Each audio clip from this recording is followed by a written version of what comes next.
তিনি বছৰ পূৰ্বে নিৰ্মাণ কাৰ্য সম্পূৰ্ণ হোৱাৰ পিছতো আজিলৈকে মুকলি নহল গোলাঘাটৰ দুটাকৈ স্লটাৰ হাউচ। অসম পশুধন হাঁহ কুকুৰা নিগমৰ অধীনত প্ৰায় 2 কোটি টকা ব্যয় সাপেক্ষে নিৰ্মাণ কৰা হৈছিল গৃহ দুটা। উদ্দেশ্য আছিল জিলাখনত যিসমূহ ছাগলী আছে সেইসমূহ বৈজ্ঞানিক পদ্ধতিৰে পৰীক্ষা কৰি গ্ৰাহকৰ ওচৰত বিক্ৰী কৰা। কিন্তু আজিও গৃহ দুটা মুকলি নোহোৱাত বিকল হৈ পৰিছে ইয়াৰ যন্ত্ৰপাতিসমূহ। আৰু দৈনিক জিলাখনৰ 300ৰ পৰা 500 ছাগলী পৰীক্ষা কৰাৰ সুব্যৱস্থা আছে গৃহ দুটাত। এই মুহূৰ্তত মুস্তাক হুছেইনে জনাব বিতং পৰিৱেশ। নিশ্চয়কৈ চৰকাৰী ধনৰ শৰাত পাতিছে এতিয়া অসম পশুধন আৰু হাঁহ কুকুৰা নিগমে। এটা দৃশ্য দেখিলে আপোনালোকে অৱগত হ'ব যে চাওক এটা বৃহৎ প্ৰকল্প হাতত লৈছিলে অসম পশুধন তথা হাঁহ কুকুৰা নিগমে। তেওঁলোকে 2 কোটি টকা ব্যয় সাপেক্ষে নিৰ্মাণ কৰি উলিয়াইছিলে এটা স্লাটাৰ হাউচ গোলাঘাটৰ এৰেঙাপাৰাৰ যি নৰাগাঁও অৱস্থিত এটা অঞ্চলত। আৰু দৃশ্যটো আপুনি চাওক যে ইতিমধ্যে এই বাসগৃহটো 2021-22 বৰ্ষতে সম্পূৰ্ণ হৈ উঠিছিলে, কিন্তু প্ৰায় 3টা বছৰে হ'ল এই ঘৰটো তেওঁলোকে স্লাটাৰ হাউচটো পেলাই ৰাখিলে। এইকাৰণে যে ইয়াত যিহেতু তেওঁলোকৰ যি উদ্দেশ্য আছিলে যে এই স্লাটাৰ হাউচতে প্ৰায় 300ৰ পৰা 500 ছাগলী তেওঁলোকে একেদিনাই ইয়াতে কাটি বা ইয়াতে তেওঁলোকক কাটি ইয়াৰ যি মাংস ওলায় সেই মাংস বিজ্ঞানসন্মতভাৱে পৰীক্ষা কৰি যি তেওঁলোকক ৰাইজক খোৱাৰ বাবে উপযোগী মাংস ইয়াৰ পৰা তেওঁলোকে যোগান ধৰাৰ তেওঁলোকে পৰিকল্পনা হাতত লৈছিলে। কিন্তু সেয়া সম্পূৰ্ণ হৈ নুঠিলে। কিছু তেওঁলোকৰ টেকনিকেল প্ৰব্লেম আছে বুলি আমাক ইতিমধ্যে আমি অৱগত হৈছোঁ। আৰু সমান্তৰালভাৱে গোলাঘাট পৌৰসভাৰ যি তেওঁলোকৰ অনুমোদন সেই অনুমোদন তেওঁলোকে লাভ নকৰিলে, যাৰ ফলত দেখা পোৱা গৈছে প্ৰায় 2 কোটি টকা ব্যয় সাপেক্ষে নিৰ্মাণ কৰি লোৱা এই যি স্লাটাৰ হাউচ, এই স্লাটাৰ হাউচ এতিয়া এক প্ৰকাৰ ইয়াতে গোহালি সদৃশ গৃহলৈ পৰ্যবেক্ষিত হৈছে। চাৰিওফালে হাবি জংঘল আৰু মকৰা জালেৰে আৱৰি ধৰিছে। আৰু ভিতৰত যিহেতু বিভিন্ন কোটি টকাৰ ইয়াতে তেওঁলোকে সা সৰঞ্জাম যন্ত্ৰপাতি সা সঁজুলি তেওঁলোকে ইয়াতে সংস্থাপিত কৰিছিলে, সেয়াও কিন্তু যথেষ্ট বেয়া হৈছে। গতিকে আমি সেই দৃশ্যসমূহ এই মুহূৰ্তত দেখুৱাবলৈ যত্ন কৰিছোঁ। ভিতৰলৈ সোমাবলৈ পৰিৱেশ নাই যদিও আমি বাহিৰৰ পৰাই এটা তলা ইয়াতে চাওক, তলা এটা ওলমি আছে, প্ৰকাণ্ড তলা ওলমাই ৰাখিছে।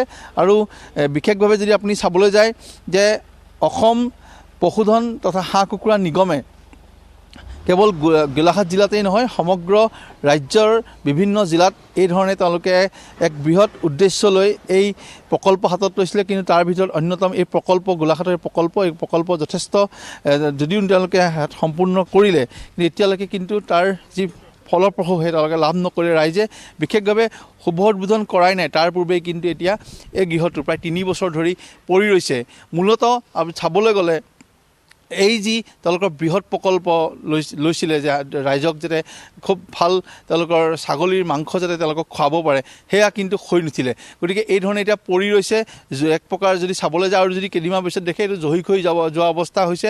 ভিতৰত যিসমূহ যন্ত্ৰপাতি আছে যন্ত্ৰপাতিসমূহ যথেষ্ট বেয়া হৈছে। আৰু মূলতঃ ইতিমধ্যে আমি তাৰ যি ভেটেনেৰি ডিপাৰ্টমেণ্ট আছে ভেটেনেৰি ডিপাৰ্টমেণ্টৰ এটা পাৰ্ট বুলি আমাক ইতিমধ্যে অৱগত। গতিকে ভেটেনেৰি ডিপাৰ্টমেণ্টৰ এগৰাকী বিষয়াৰ লগত আমি কথা পাতি আমি ইতিমধ্যে বাইট সংগ্ৰহ কৰিছোঁ। তেওঁ স্পষ্টভাৱে কৈছে যে পৌৰসভাৰ অনুমোদন তেওঁলোকে লাভ নকৰিলে, কিন্তু তেওঁলোকে প্ৰচেষ্টা অব্যাহত ৰাখিছে। অতি শীঘ্ৰে কিন্তু এই স্লাটাৰ হাউচটো তেওঁলোকে ইয়াতে খোলাৰ ব্যৱস্থা ল'ব। আৰু বিশেষভাৱে যদি হয়, এই মুহূৰ্তত আপোনাক ধন্যবাদ জনাইছোঁ।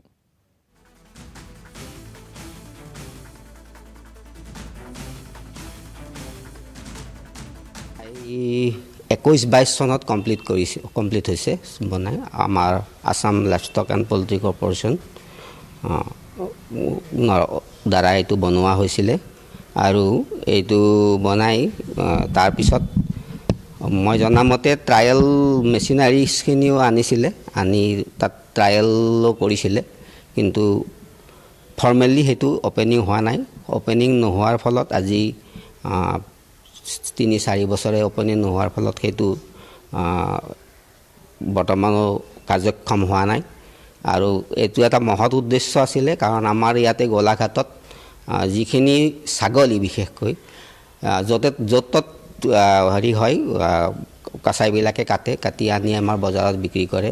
কিন্তু তাৰ কাৰণে আমাৰ যিটো বিজ্ঞানসন্মতভাৱে আমাৰ যিখিনি এনিমেল স্লটাৰ হ'ব লাগে, স্লটাৰ হৈ যিখিনি মানুহৰ কাৰণে খাদ্য খোৱাৰ কাৰণে উপযোগী হয়নে নহয় মাংসখিনি, সেইখিনি পৰীক্ষা নিৰীক্ষা কৰাৰ যিখিনি প্ৰয়োজনীয়তা, সেই প্ৰয়োজনীয়তাখিনি যিমান দূৰ সম্ভৱ এতিয়া সিমান কৰিব পৰা হোৱা নাই, কাৰণ যিহেতু ছাগলীখিনি য'ত ত'ত কাটি আমাৰ ইয়াতে বজাৰত হেৰি কৰে। আৰু ইয়াৰ লগতে আমাৰ মিউনিচিপালিটি লগতো আমাৰ কিছুমান হেৰি থাকে, আৰু মিউনিচিপালিটিৰ এই হেৰিটো আমাৰ অনুমোদন জনাব লাগিব। আৰু অনুমোদন জনোৱাৰ পিছত এতিয়া মই যিটো গম পাইছোঁ, সেই গম পোৱা মতে এইটো প্ৰায় 21-22 চনতে শেষ কৰিলে, কমপ্লিট কৰিলে।